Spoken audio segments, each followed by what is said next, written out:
Many times he had fought and defeated beasts that were hundreds of times his weight. Was that he'd never seen anything like this man before. An opponent that won't stop when it's killed, that won't die when it's dead.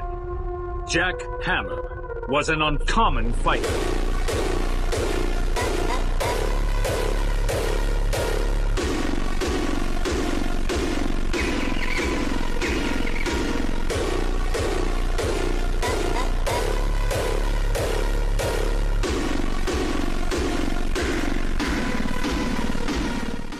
Many times he had fought and defeated beasts that were hundreds of times his weight.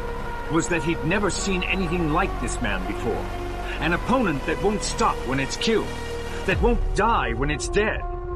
Jack Hammer was an uncommon fighter.